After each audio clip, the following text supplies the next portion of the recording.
Just finished watching The Conjuring, and whew, that must have taken at least like 5 years off my life.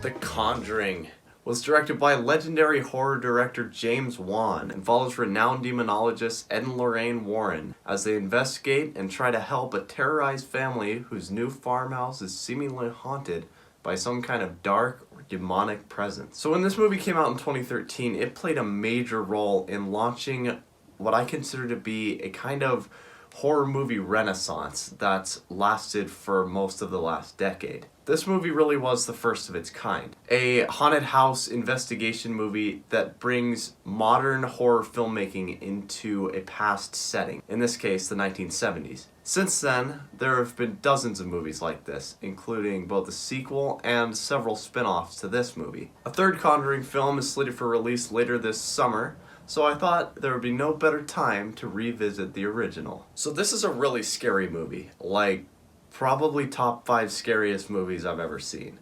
And the thing that makes this film so terrifying is how it instills its fear from a filmmaking level. James Wan is undeniably one of the best horror filmmakers working today, and this film is his magnum opus. Unlike a lot of horror movies of the past few decades, The Conjuring's horror isn't built on out-of-nowhere jump scares. The horror of this movie is instilled through intense and dragged-out suspense sequences that just drag on, leaving you on the edge of your seat, just waiting for some kind of release. When it does use jump scares, they're always masterfully executed, always perfectly built up to with either long, lingering shots or brilliant sound design. Most times a combination of both. And the sound design of this movie was just, it's so good. There's one moment where there's like a clock ticking in the background and it sounds like this like heavy breathing noise, and it just sent chills down my spine for sure. And some of these scares in this movie are just,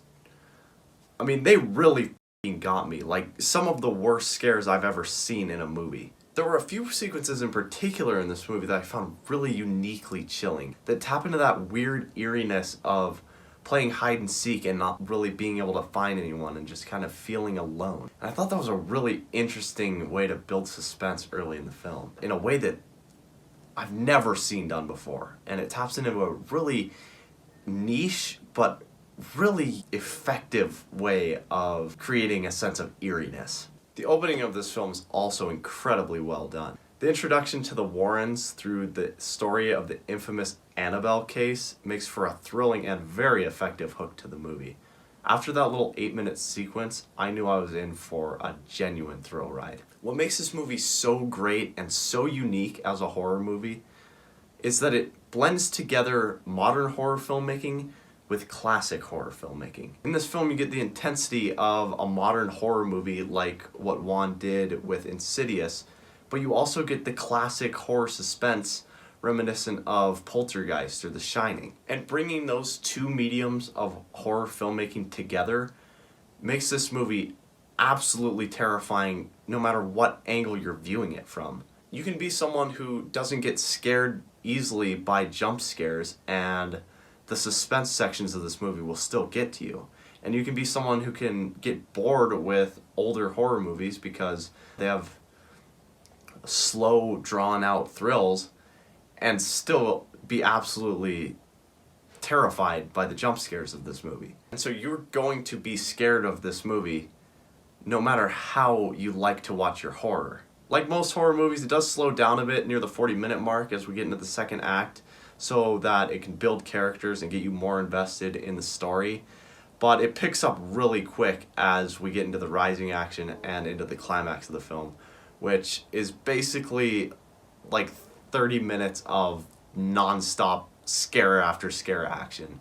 So it's probably only about like 15 to 20 minutes of kind of slower, mellower pacing, but it picks up very quickly. So my biggest complaint about this film, which is really reaching if I'm being honest, is that I think the subplot about the Warrens' kind of dispute throughout the film is kind of unnecessary beyond slightly elevating the tension of the climax.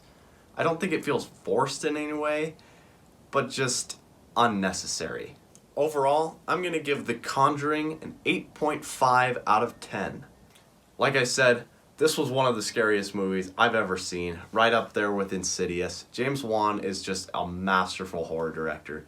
And if you want a good mix of jump scares and genuine thrills that make for a nail-biting, edge-of-the-seat experience, you're definitely going to enjoy The Conjuring. This movie's on Netflix and on HBO Max right now, so if you are at all interested, definitely go check it out. If you enjoyed this, please consider subscribing to the channel and liking the video to show your support. I've been Maxify, this has been Maxify Film Review, and I'll see you next time.